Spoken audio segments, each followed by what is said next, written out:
Okay, so I welcome you all to the live sessions. So this is the NPTEL live sessions for the course Engineering Graphics and Design. So let me introduce myself first.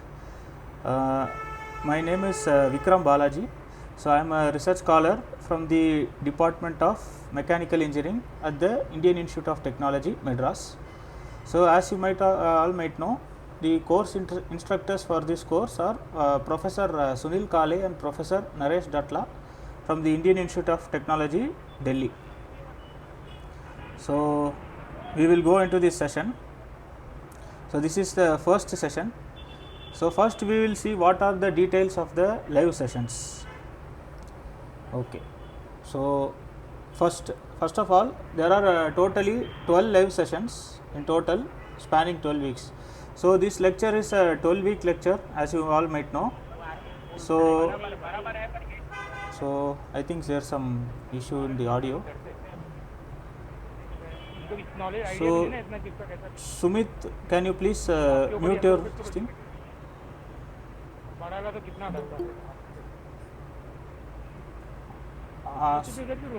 Sumit Pandey. Okay, thank you. As I told, there are 12 live sessions in total, so they will be spanning 12 weeks. So every Friday evening from 7 to 8 p.m. so 1 hour. So this slot is more or less fixed. So every Friday we will be having a session. So this session will be pertaining to whatever lectures they are covered in the week 1. So this is the Google Meet link. So as you all might have received an email from NPTEL. So this is the Google Meet link. If for some reason you are not able to attend the session, so it is not a problem. So the videos will be uploaded to YouTube in this channel. So I think somebody has posted a okay, so let me continue. So the videos will be uploaded to the YouTube in this channel. So what is this session deals with means, this session will involve recap of the concepts which are learned in the week's lecture, followed by solving of some sample assignment questions. And then there will be discussion of doubts. If you have any doubts, you can ask. I will if I know, I will tell it to you then and there, or I will look it up and I will get back to you in the next session. So this is the details of the live sessions. So okay, so let us go into this course now. So this course is named Engineering Graphics. So does anybody know what graphics means? Can anybody answer? What do you mean by graphics?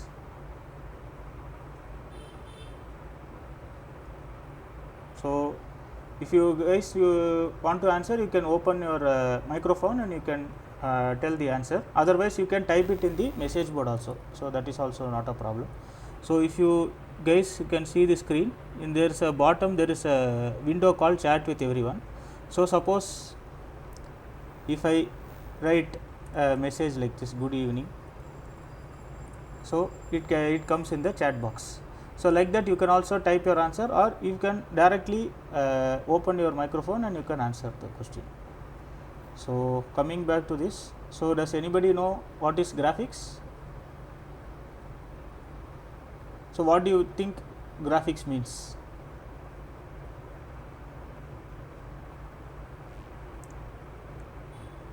Okay, so we'll go further.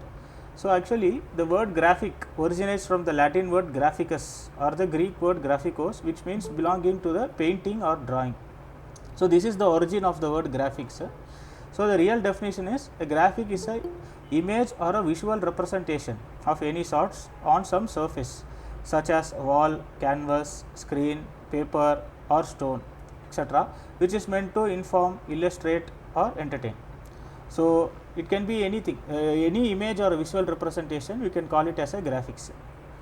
Okay, so you can see there are many pictures over here. So this first one, if you can see, it is a sort of a cave painting. So this is actually called as Bhimbetka cave painting. So this is actually located in Madhya Pradesh. Actually, if you know, you can type Bhimbetka rock cave painting in the internet, and you can find the details about this. So this is also one example of a graphic. So you can see that people, this rock painting is dated almost to the 10,000 BC by the archaeologists. So you can see that right from 10,000 BC, people are using some sort of medium for communication. So you can say that they are using some primitive paintings.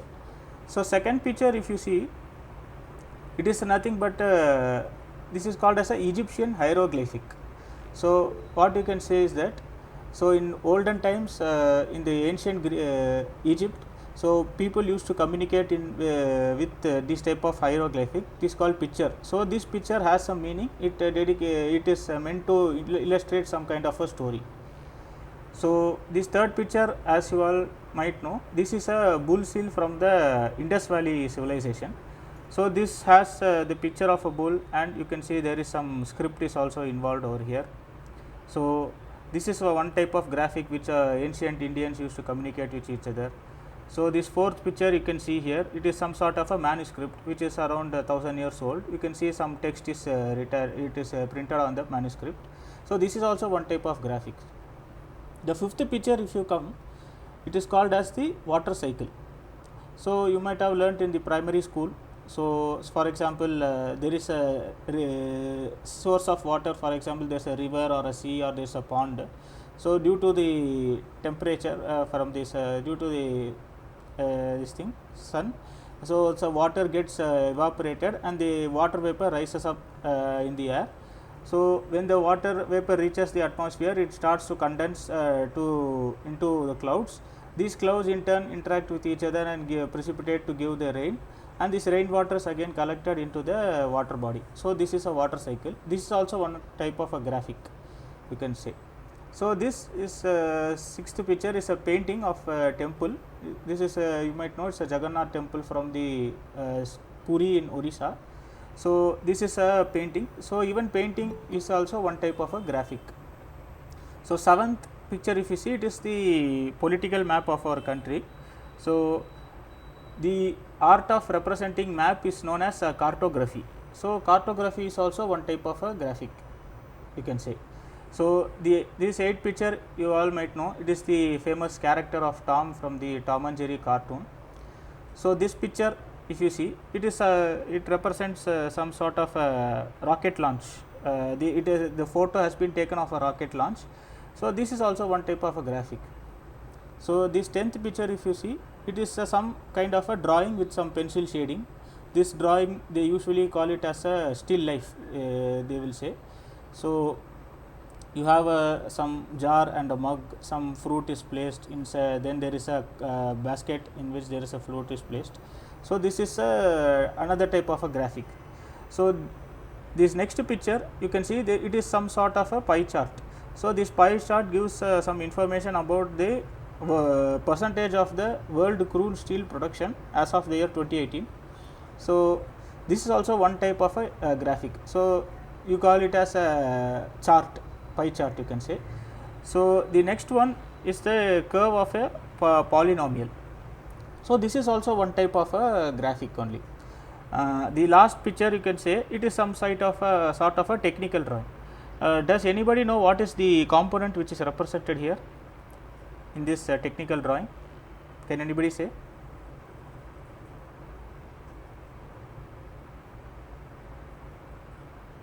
So you have any idea what this component is? Have you seen this type of component?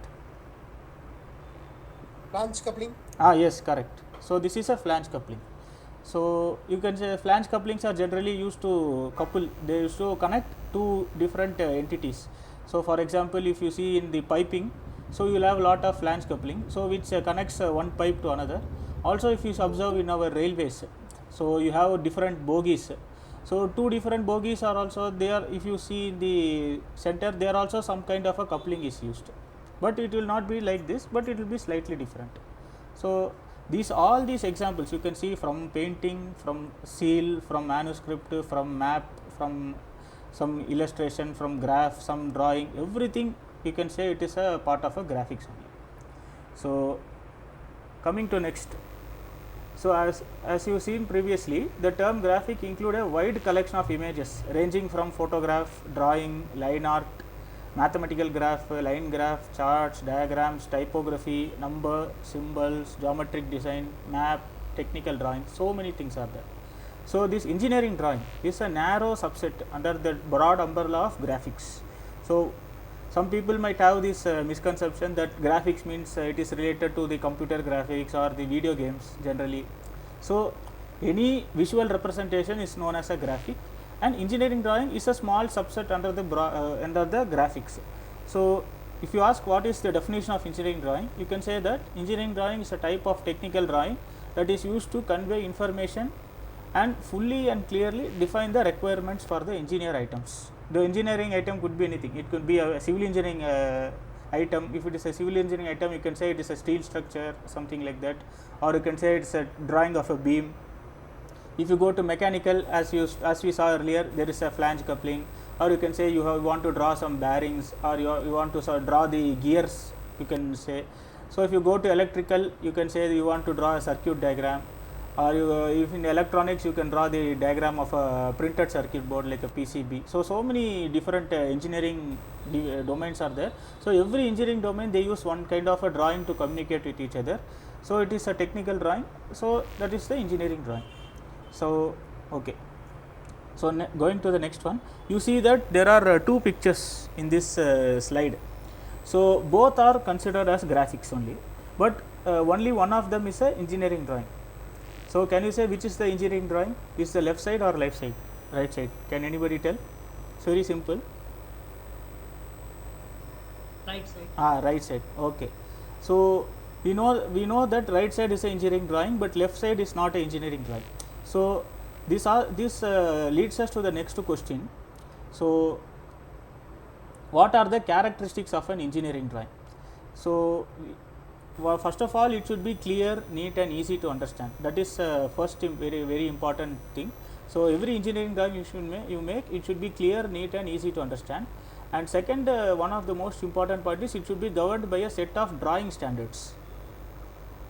So here you can see this is a good picture, but in the left side, but it does not follow any set of standards. It's just a simple like a photograph. So but in the right side, if you see, there are a definite set of standards being followed. So the sizes are being indicated, and some details are being given. So that is the difference. So after this, there should be complete geometrical product specification, as it is illustrated. The details of geometry should be there. What is the shape of the object, which is represented in some particular view, how the object will look when it is viewed from different angles, those things. Then coming to dimensions, the size of the object is captured in some unit, accepted units. Most of the times we are in SI units, we are using the mm. In some cases, like in countries like USA, they use inches as a accepted unit. The very important thing about engineering drawing is should be 100% correct. There should be no ambiguity or mistake of any sort. And another thing is it has the ability to be interpreted by others in exactly the same manner as intended by the originator. Suppose if you are drawing some drawing of a bearing, so it is say one type of bearing. So when the receiver receives the engineering drawing, he should also be able to identify the whatever details were specified. It should be recognizable, and he has to have the ability to interpret it. So the engineering drawing should have such a character. So I will just see whether there are some messages are coming. YouTube पे lecture upload कर दिए क्योंकि sound clear नहीं आ रहा. Okay, so no problem. So those who are having issues, this YouTube video will be uploaded to YouTube as I indicated in the first slide. So that is not an issue. Okay, so next. So engineering drawing is the universal language of engineers. So why it is called so? Because drawing prepared in one country may be utilized in any other country irrespective of the language spoken. So since it follows a certain standards, the standards should be universal standards. So whatever drawing which I am doing in our country, suppose we are in India, we are doing some drawing, and we are sending it to a person who is in the for example say in a European country. So he should also be able to understand our drawing. So there should be some set of standards which are universal. So that is very important. So coming to standards, so there are some standards which are there. So IS is nothing but Indian standards, ISO is nothing but International Standards Organization. So both of these standards are meant for technical drawings. If you see one section of IS standards, it will be synchronized with some section of the similar section of the international standards also. So that you can see this for example ISO sheet size. So this ISO sheet size you can find in IS also. So when it comes to sheet sizes, so the basic sheet size is A0 you can say. So this A0 as I have indicated here, so this length is 841 mm and the width is 1189 mm. So this 841 1189, does anybody know how this value came? Can anybody does anybody know how this value came? So if you know, you can tell how this 841 and 1189 how it came. Is it arbitrary or was it based on some kind of rule? This is a A0 size. So if anybody can know, you can either tell in the you can either talk to the microphone, or you can message in the chat box also. So this is actually very interesting. So I'll try to explain here. So I have a pen. So first of all, there was a rule which is said that your area of the sheet should be 1 meter square. So suppose the length is say you can call it as x, you can say, and this is a height, or we can call it as width. This will be y. So this is just for trivia I am telling you. So you can find the details in the standards also. So the area of the sheet will be x into y. So this area was said to be was fixed as 1 meter square. Okay. So you can say, and they also fixed one more thing, that the ratio of the x and y. So x is to y should be equal to 1 is to square root of 2. So this means that you can say that your y will be square root times of x.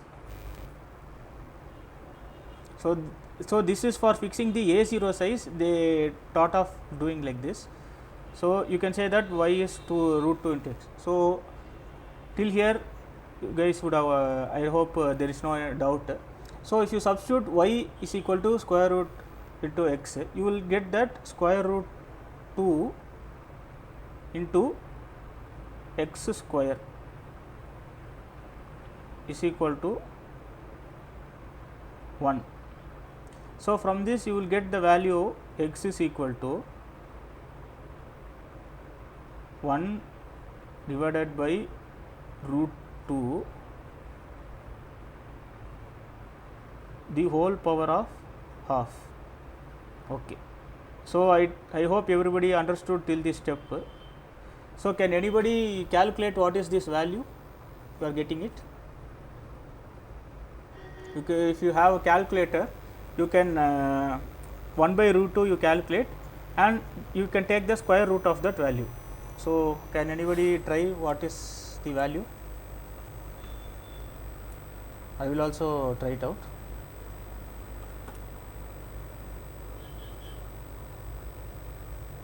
We will probably give some 20-30 seconds. You can try this. So this is how they arrived at the value of the A0 paper. So first of all, the xy, that is the area of the sheet, they fix as 1 meter square, and the ratio of x and y they fixes as 1 is to root 2. So based on this we calculate what is x. Did anybody get answer? What is x?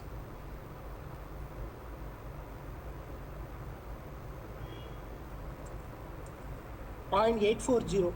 0.840, it will get some 8. So you can approximate it as 0.84. If you approximate 8408 it will be, so I am rounding off, it will be 841. So this is the size you can see. So if you multiply this by 1000 you will get it as 841 mm. So this is the how they arrived at the length of the A0 sheet.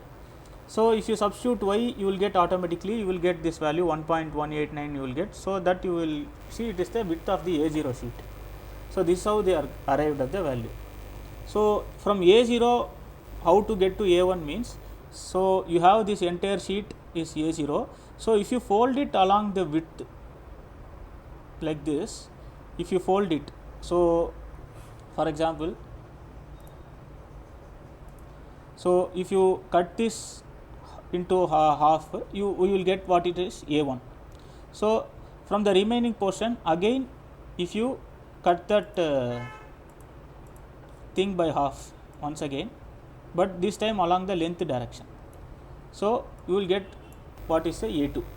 Then similarly from the remaining portion, if you cut along the width, you will get A3, and again from what is remaining, that if you cut along the length once more, you will get it's a A4. So like alternating it is going on. So from A0 cut it along the width, get A1, then from the remaining A1 cut it along the length, and you get what is called as A2, and again you cut it along the width like this and get what is A3, and again cut it, you get A4, and similarly you can do up to A8 you can go, but in the normal paper sizes what they are recommending is up to A6 we can go.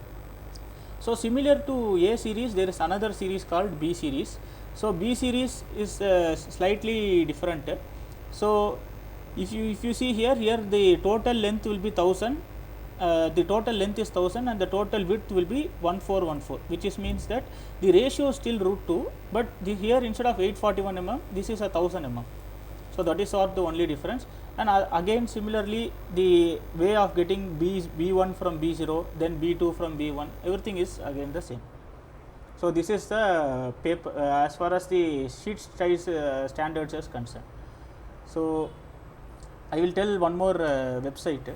So if you go to this Google, you type SP46 2003. So you will get one link. First link, if you click, you see that there is a one PDF document is there.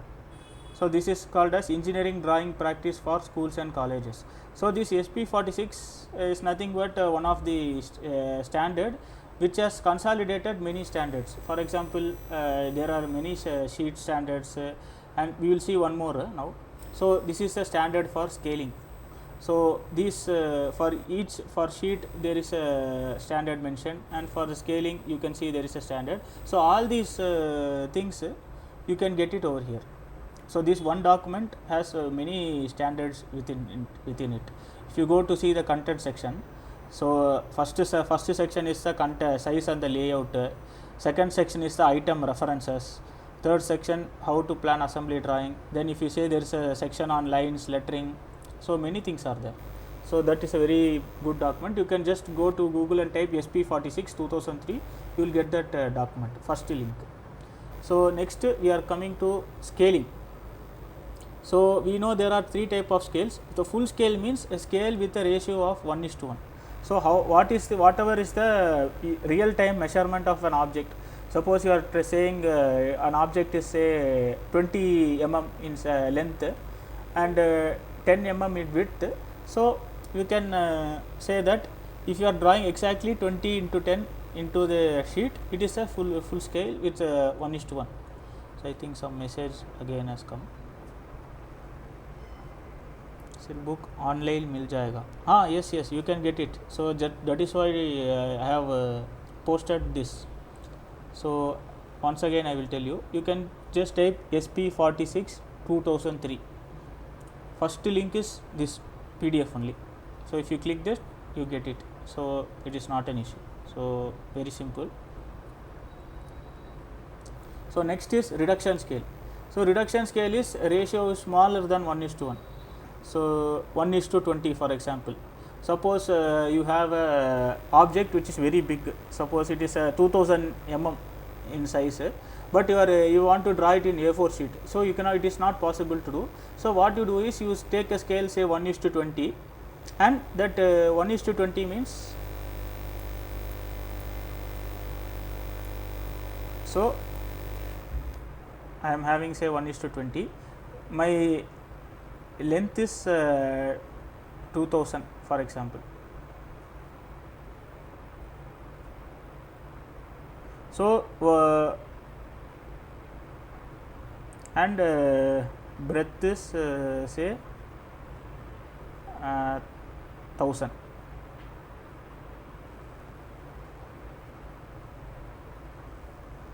So like this. So suppose I have a rectangle. So if you want to draw this in the sheet, so you have to divide the each length by 20. So this will become 100, and this will become 50 if you divide by 20.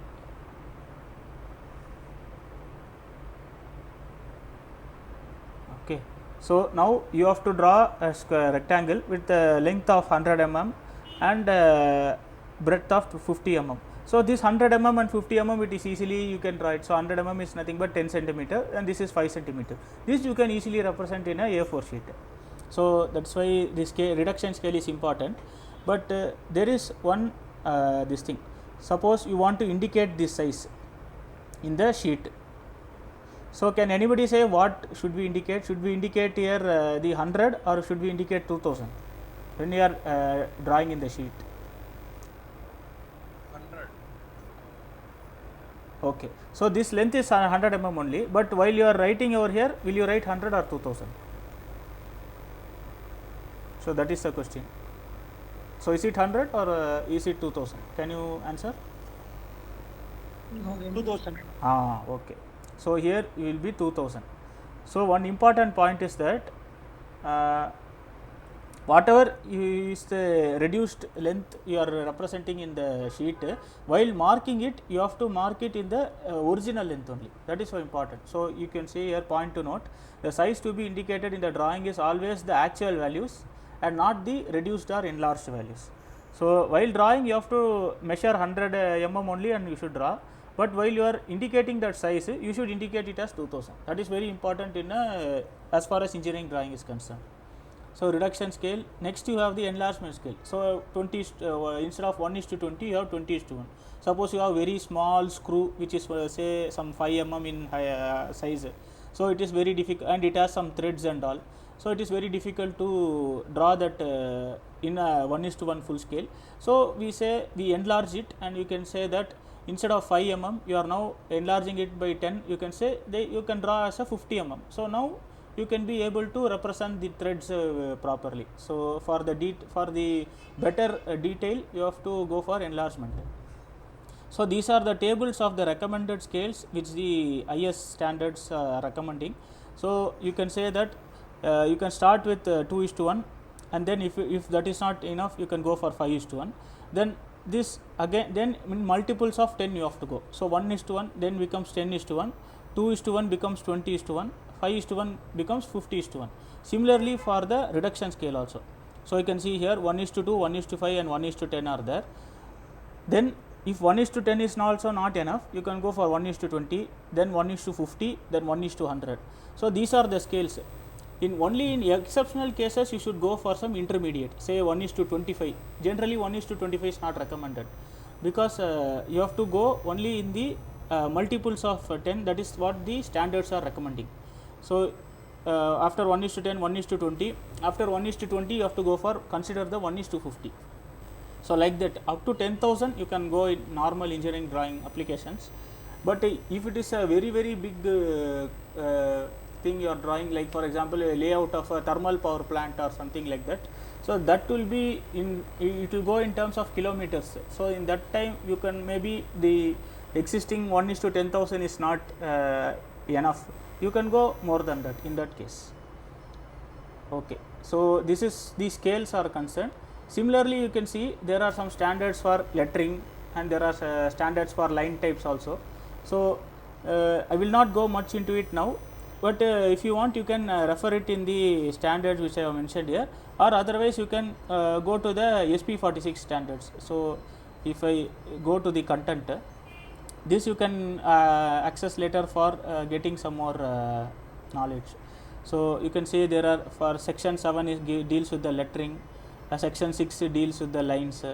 So like that there is a lot of standards. This is just for a sample I have given in the slides. So you can see, for example, what is the spacing between letter. There is some dimension A, so that A value something is there, the H value, which means the height of the letter, then E value is nothing but between two words, like ISO is one word, 91 is one word. So between two words what is the space, and then if you are writing G, then what amount of that G should be below the line and what should be above the line. So many such things are there. So another standard, this is for the line type, you can say.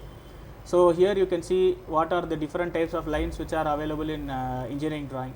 So there is a continuous line, there is a dashed line, there is a dashed line with some space between, there is a long dash dotted line, and there is a long dash with a double dotted line, and similarly there are more such cases are there. So here you can see this kind of thing.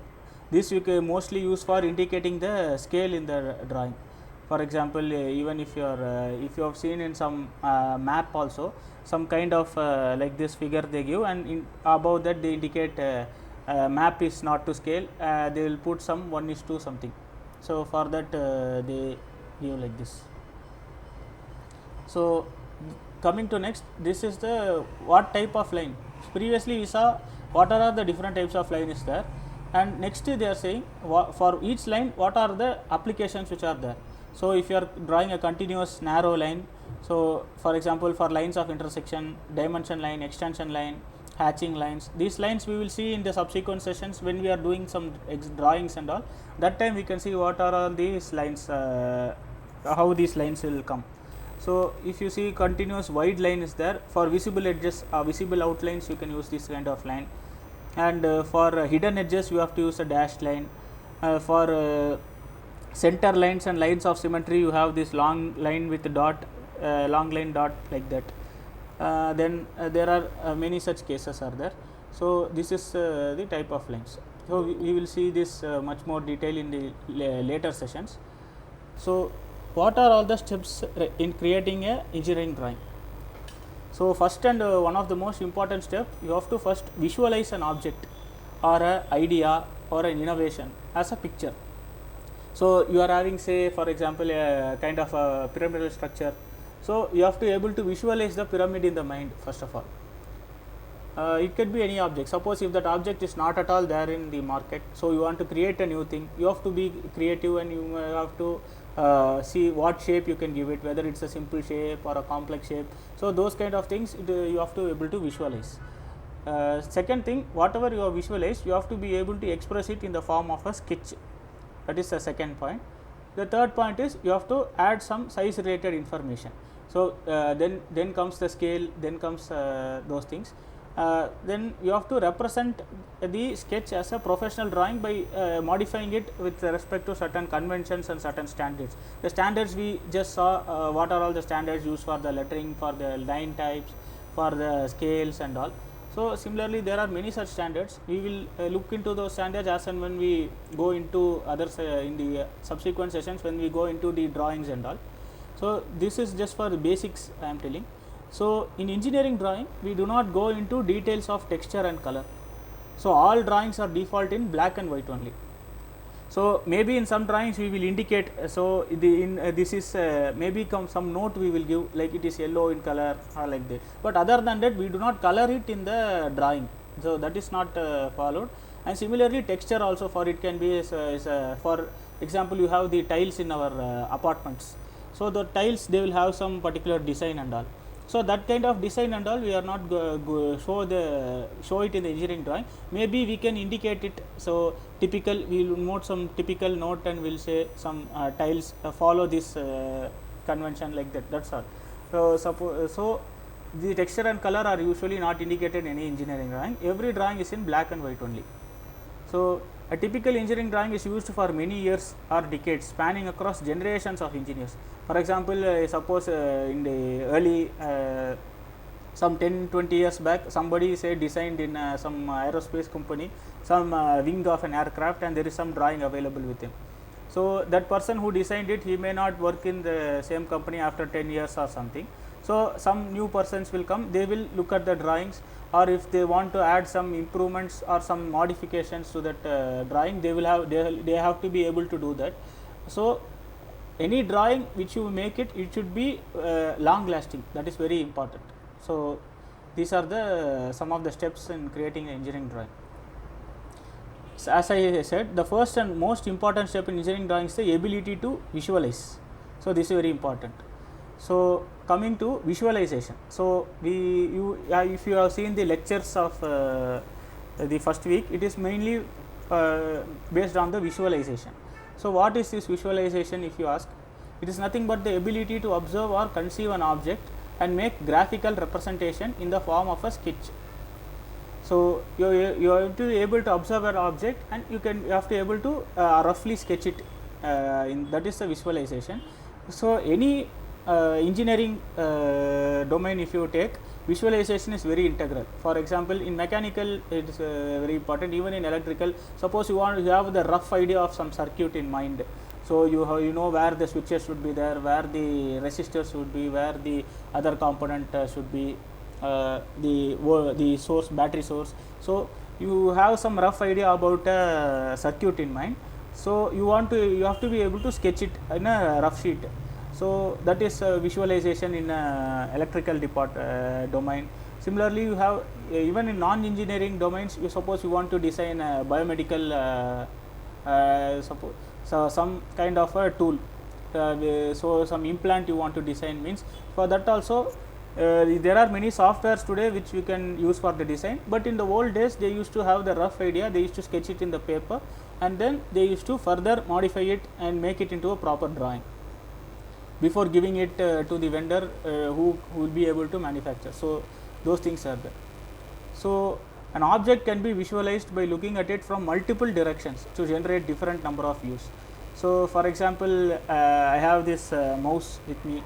So this mouse, if I look here, so you can see it is the contour.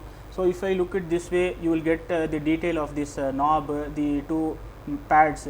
If you look it in this way, you will get these two dots are there. This is the sensor, the part which is here, and if then if you cut open and see some battery, you will be able to see. So this mouse itself, you can able to view in multiple direction, and you can get different number of views. So obviously one next question arises: how many views are required to completely express the object in the sketch? So this mouse, is it enough? One view is enough, or do you need two or more views? So that you have to decide. So if in one view itself you are able to, suppose I am some slanting kind of view like this, in this view if you are able to capture many of the these things, so that is well and good. So that is one thing. And how many views is one thing. Second is, what are the different types or methods to generate the views for a three-dimensional object, and how can they be sketched onto a two-dimensional flat surface. So this mouse, for example, which I showed you, it is a 3D object, but we are going to sketch this mouse on a 2D, which is a paper. It can be a paper, or it can be a computer screen, or it can be anything. So on a flat surface, we are able to sketch a 3D object. So obviously the question arises: how many views needed, and what are the different types of views are required. So this takes us to the concept called as projection. So if you ask what is projection, this projection is one of the main central concept in the engineering drawing. So if the principle of projection is stated as follows: if the straight lines are drawn from various points onto the contour of an object to meet a plane, the object is said to be projected on that plane. So suppose you are an observer, or say here there is some source of light is there. From there various projectors are incident onto the object. So if you place a plane in between, so wherever the projectors intersect that plane, you are able to connect the points, and you are getting some projection. So the figure formed by joining in the correct sequence the points at which these lines meet the plane is called the projection of the object. Okay, I have written 2 times, so it's called the projection of the object. So the lines from the object to the plane are called as projectors. So these things are there, right? These rays of light, or you can say, these are called as projectors. This plane is there, it is called as the plane of projection. So this is a very imaginary thing. So you have some projectors are there which are going towards the object, and you are placing a plane, so you are able to capture some kind of a image. So this image is what is called as a projection. So in this itself there are 2 cases possible. So one case is object is situated between the source and the plane of projection. So this object, instead of here, if it is placed, for example, inside this in between. Okay, I took a highlighter, I will just erase this. Let me select the pen. So if this object is placed in between, so then the sources, the light source will go further, and they will this thing, they will go here, get captured onto this plane of projection. So second case is the plane of projection is situated between the source and the object. So this is what is indicated here. This is the second case. So there are 2 cases possible, and the types of projections we will now see. So how are the different types of projection methods defined? So the projection methods are defined by the type of projectors, which will be either parallel or convergent. So the projectors, all the projectors will either be parallel source of light, or they will be a convergent thing. So in this case, which is indicated here, whether it is parallel or convergent, can anybody tell? The projectors which is shown in this diagram. This is convergent. Yes, correct, convergent, because it is originating from some point, and it is moving from that point, it is diverging, or you can say that the rays are converging towards the one point. So this is the convergent. So based on the type of projector, you can define the method. So you can be either a parallel projection, or it can be a convergent projection. So next, you can say that the position of the projection plane in relation to the projector, whether it is a orthogonal or a oblique. So you have some rays which are coming like this. So I am assuming some parallel rays. If your plane is exactly placed perpendicular to this, so that is called as orthogonal. That is called as orthogonal over here. Let me erase this.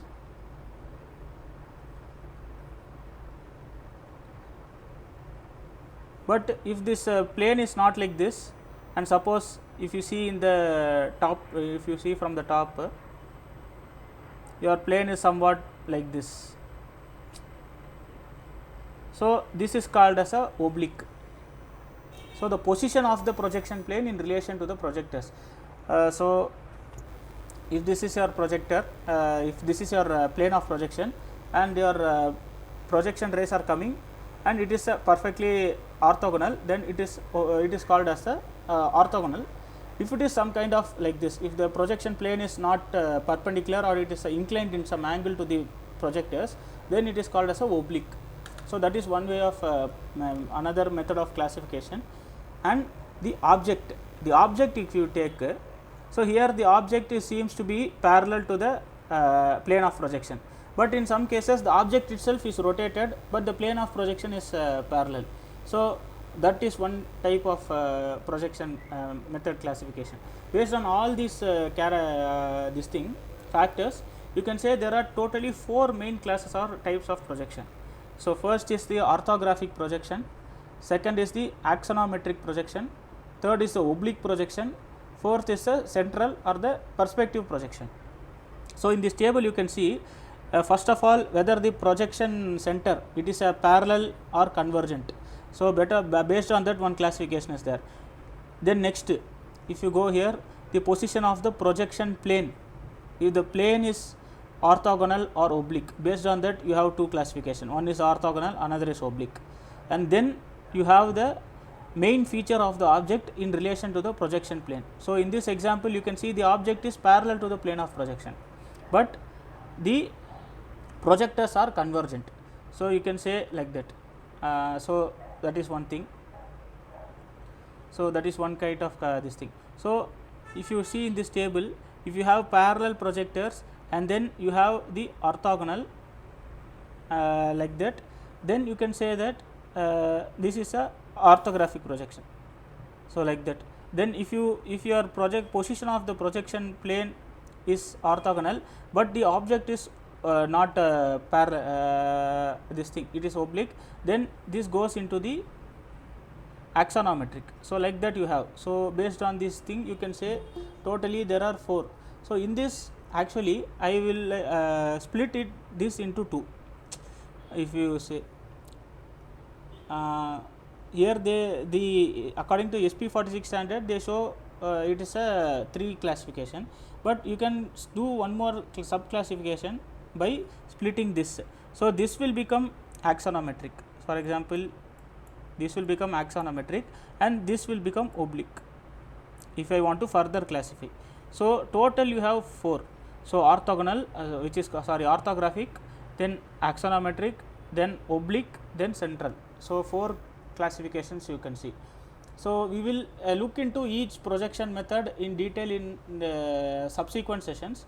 So this is just to tell you what are all the methods of projection. The projection is very important because that is the way we visualize the object, and the visualized object is converted into a sketch using a projection method. So that is what I want to tell here. So among the above, the orthographic projection is the most widely used method of projection in the engineering drawings. So we will see later. So if you want to learn more about these projections, there is a standard which is IS 15021. This is also once again available in our SP46. If you go to the content, you have the projection methods, which is there some small synopsis is given. Then you have the 3 types: the orthographic representation, the axonometric, and central. So in our classification I have given 4, which is nothing but I have further splitting this axonometric into one is axonometric, the other is the oblique projection. So if you see this figure, this will be, then you will get the idea. So if you see here, all the projectors are parallel, all the projectors are parallel, and the object is also parallel to the plane of projection. So this is nothing but you can say is a orthographic. I will type as OG. So here they are given multi-view. This multi-view is another name for orthographic. So orthographic, OGP I will say, orthographic projection. So this is one thing. So this is second. The line of sight, the projectors, if you remember, so this is very important. So the ray of light is called as projector. This is the object, this is the plane of projection. So these 3 are the main elements of any projection method. If you see here, the projector lines are parallel, but the object is not parallel to the projection plane. So it is inclined at some angle. So this gives rise to the axonometric projection. So if you go into axonometric projection, there are 3 more subtypes are there. One is the isometric projection, another is the dimetric projection, another is the trimetric projection. So these each types subtypes we will see in the later sessions, how we are going to get into each type, that we will see later. So if you see the third one, there is the oblique projection. So this is a line of sight, and here the rays are the object is this thing parallel to, object looks to be parallel to the this thing picture plane, but the rays are not perpendicular to that. So the rays are some at angle. So if they say some angle is there, if you see here, this will be perfectly 90 degree, but here if you see, this angle will be not 90. So there is some angle. So these rays are not perpendicular to the picture plane, but the object is parallel to the picture plane. So this is a oblique projection. So if you see in oblique, there are three types: cabinet is there, cavalier is there, then you have the military type. So like this is there. So if you, in all these cases, if you see, the rays were parallel, all the are straight lines only, which are from infinity, are parallel to each other. So in the last case, in the perspective, also known as the central projection, there only you can see that the rays are convergent, they are not parallel. So all these orthographic, all these axonometric and oblique, all it comes under inside the parallel. Only this perspective is different, there it's a convergent. You can see here the object is placed, here the object can be any, it can be parallel to the plane or it can be inclined or anyway, that is not an issue. But you can see, but the most important thing about perspective projection is that the rays are converging. So here see, you can see the different classifications. There is a 1 point, there is a 2 point projection, where the ray of light is coming from two sources. Here you can see there is a 3 point, and this is a curvilinear. So among these, the most widely used is the orthographic projection, and perspective projection, it is very rarely used in engineering drawing, because if you see from in all the above cases, the shape itself is somewhat getting distorted. At least in the other cases, even though the size is maybe different in different view, however the shape is somewhat getting retained. But in this case, you can see that the shape itself is getting distorted. At least you can see here, if you compare these two lines, these are still parallel to each other and they are of the same length, you can say. But if you see in this case, this is one edge and this is one edge, you can see that this definitely these two edges are not equal. So because of the distortion, because of the view method of projection, there is some distortion in the shape itself. So if you see the perspective matches our, however with our eyes we are viewing an object, it is more or less kind of perspective. But if you watch closely, it is a perspective projection. But if you watch from very far, if you are at suppose at an infinite distance, say very long distance from the object, then you can say that you are more or less coming into the orthographic kind of a thing, or any, it could be orthographic or isometric or anything, but it's a parallel. Perspective is when you are very close to the object, you can say it is a perspective. So these are all the method of projection we saw. So we can now go to some sample questions we will solve. So we have some 10 minutes are there. So we will quickly solve some 2 or 3 sample questions and we will wind up this session. So this question I am giving only to test your ability of visualization. So this type of question you can see here. I have some kind of a cutout. So with this I want to be able to close this cutout. So this I will bring here, this I will bring here, this I will bring here, and this I will go to top. So I am able to build a 3D object. So can somebody tell what is the type of the object which will be which we will get by folding this? So you can assume like it's a cardboard cutout. So you are folding all these squares and to get a cube. So can you say which example will we will get, whether it is A or B or C or D while folding it? Can anybody tell? B. B or D? Which one? B, sir. B for ball, right? B. Okay.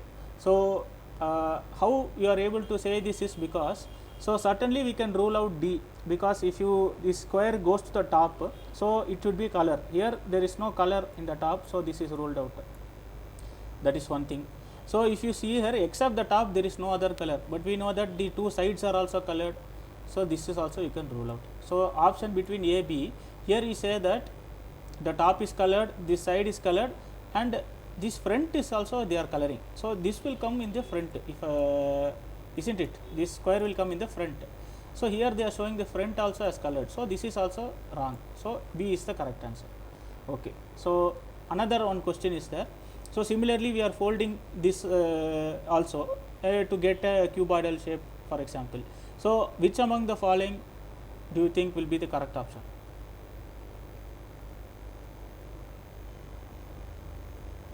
So you can take your time, you can think which will be correct. You have to see the relative position of the various designs with each other. So that is how you can visualize. here what is happening is, after folding the box is not as it is.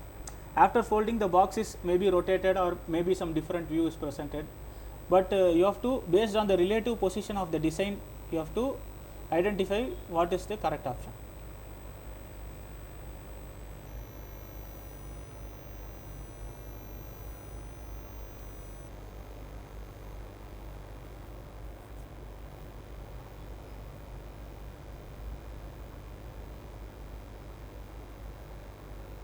Does anybody got the answer? Is it A or B or C or D?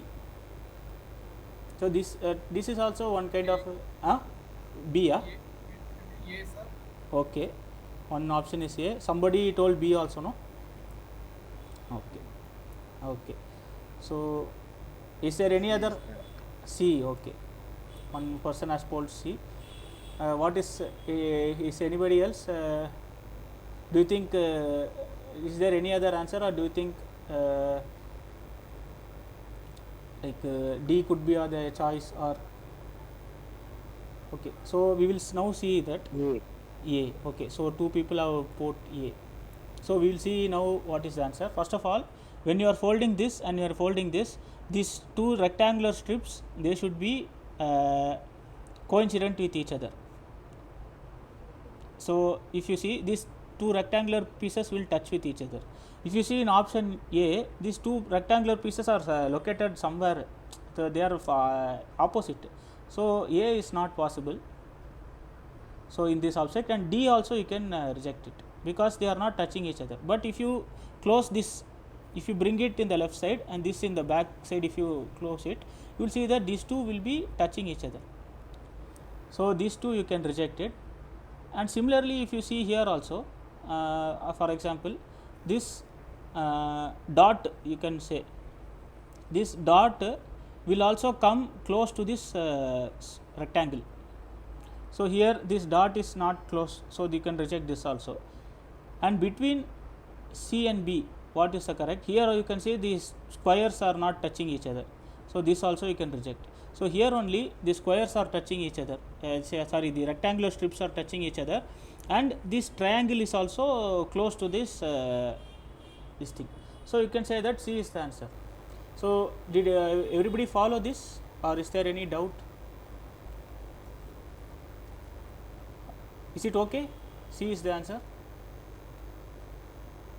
or you think means you have any doubt why this is? It is very sure. It is sure, na?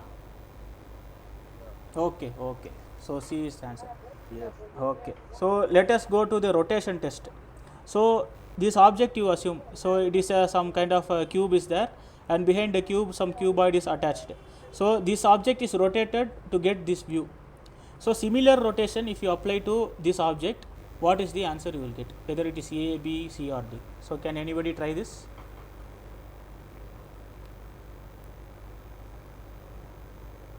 Option D. D. Yes. Okay. So is there any other like anybody has any different answer, or is it D? Okay. So you just focus on this. So first of all, to get this to this, you can say that you are rotating once in this. You can say this is a clockwise direction, if I am correct. So if you rotate this in the clockwise direction, you are getting this shape. So similarly, if you rotate this L, this kind of L to a clockwise direction, you will get something like this. Am I right? So this L I am getting like this. So this kind of shape is coming over here only. Okay. So this is the so the answer is right. The D is the answer. So this is one kind of visualization. So next one question is there. So this is some object is there. So it has some 4 surfaces are indicated. So this is the top surface A is there, this inclined surface B is there, this side surface C is there, and this is the front surface D is there. So and similarly, if you see the same object, there are some edges are being marked, E1, E2, E3, E4, E5, E6, like 6 edges are there. So can you feel this? So edge E1 is a intersection of which two surfaces? This is edge E1. If you see here, what are the two surfaces? A and D. Okay, this is A and D. Okay, so this I think similar question is there in your assignment also. So if you are able to solve this, you can be able to solve the assignment question also. Okay, so edge E2, can you say what is the two surfaces involved? A and B. Okay, it is B and D and D. Similarly, E3.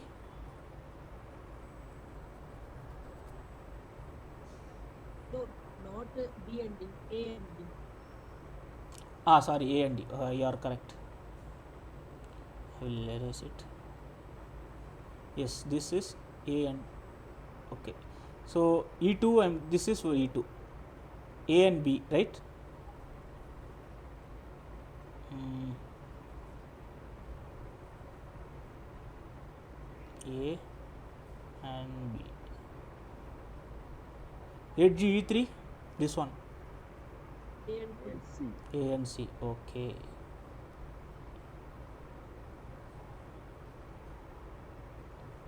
Edge E4, this B and C. it is B and C. Okay.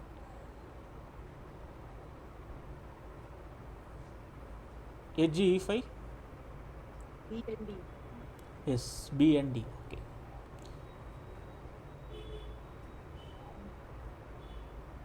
Okay. Then E6.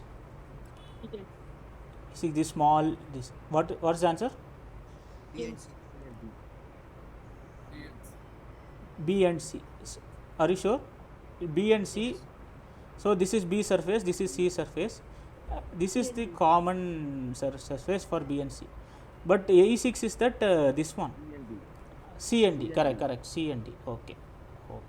So this is so you should be careful while seeing this thing. So the very similar one question is there in our assignment. If you see in the objective assignment, so you have to be careful. Just there is a chances of making silly mistakes, so you have to avoid it. So this is the answers. So this is question is okay, right? So can we go to next one? So this is the last question. So with this we will wind up the session. So same object only, but I am now I have indicated the top view. This is a front view and this is side view. Okay, so you have to indicate which number corresponds to A, B, C, D, like that. So here you can say three views are shown. The surfaces A, B, C and D are given in each direction.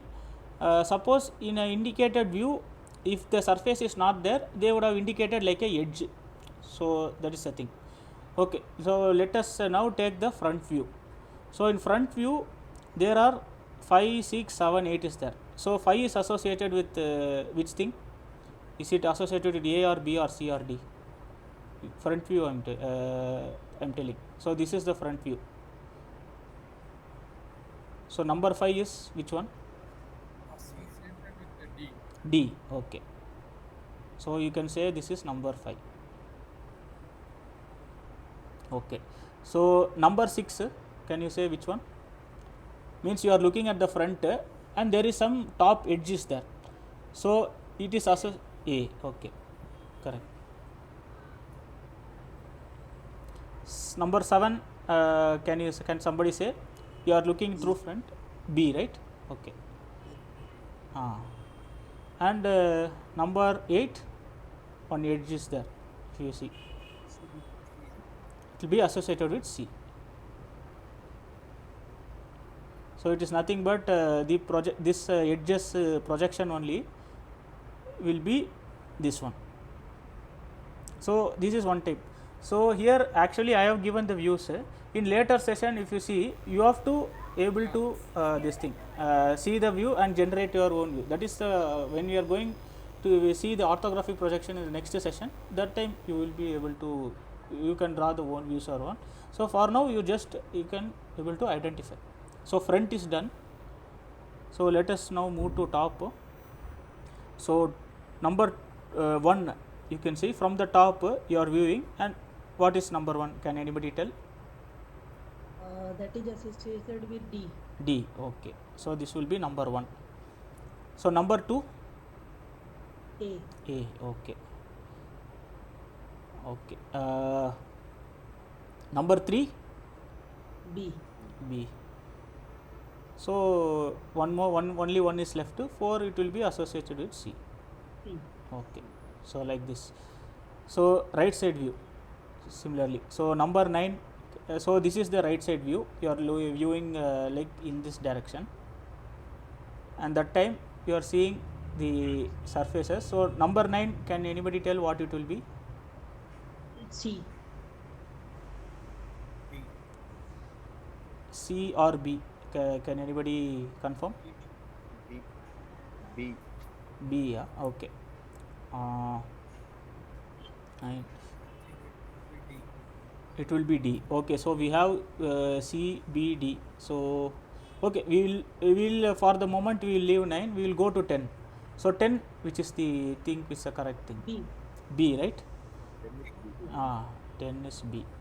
So which means that 9 will be either C or D. Which one will be? It will be D. Yes. It is nothing but this line is there, right? It's indicated. We'll just change, we'll erase this.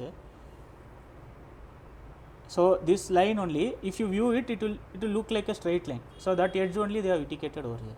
So that's the thing. Okay. So 11.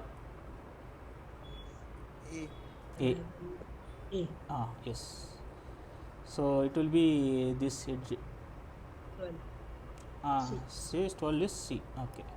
So okay. So this is the one another type of sample question. Similar sample question, it is there in our this thing assignment. So you can from this question you would have got an idea how the questions they are asking.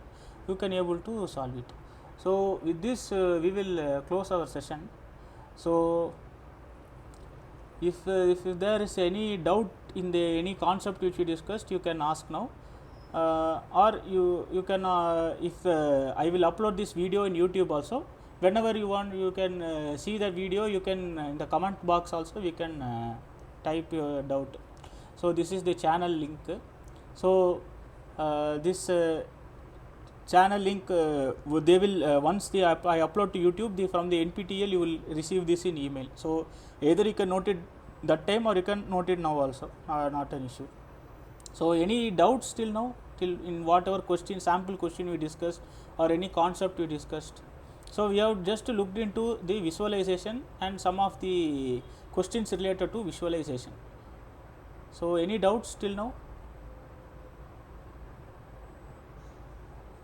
Okay, so if there are no doubts, I think we can close the session.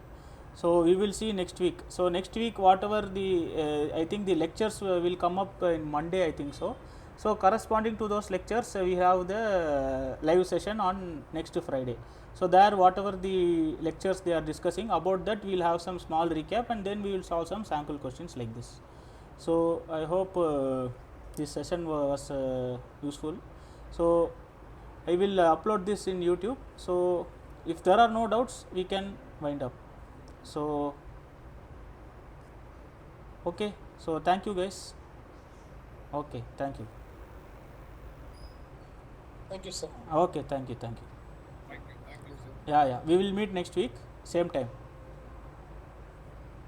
Okay, so shall I stop the meeting? Yeah. Okay, thank you. I will end the call now. Yes.